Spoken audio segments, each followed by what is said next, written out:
I grew up in the suburbs of a small southern city, listening to classic rock and eating pulled pork barbecue. Even my own brother called me a redneck. I learned how to be an American kid from watching reruns of The Brady Bunch, Happy Days, and Leave It to Beaver. I learned how to be an American girl from watching the heroines of Little Women, Little House on the Prairie, and everything written by Judy Blume. Jo March taught me the Puritan work ethic of New England. Laura Ingalls taught me the scrappy pioneer spirit of the American West.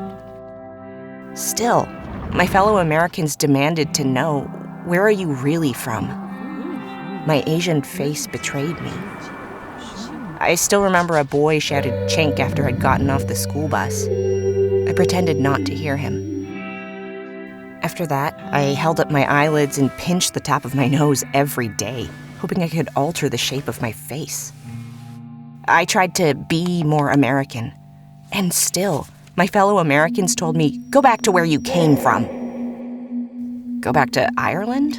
My father's family fled poverty in the Irish potato famine in the 1800s. Go back to Vietnam? My mother's family fled Vietnam in 1975 when communist forces took over the country and threatened to kill them. I never belonged to those places, and I was being told I didn't belong here either. So I went looking for America to find where I did belong and to ask, what does it mean to be American? I met Jo, a self-declared redneck in Arkansas, who invited me to the annual Squirrel Cook-Off Festival. I bonded with Sibley from Ohio, a breast cancer survivor like me, who invited me to ride Harleys across the Midwest with her.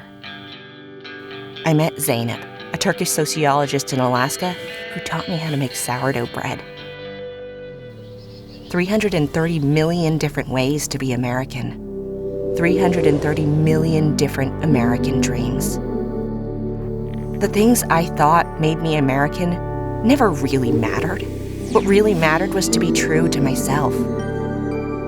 I am a writer, an artist, a connector. I'm a surfer, a cat lover, an explorer. Sometimes I make mistakes or can be judgmental. I am also curious, generous, and exuberant. And I still argue with my punk rock brother. I contain multitudes. I am a poem.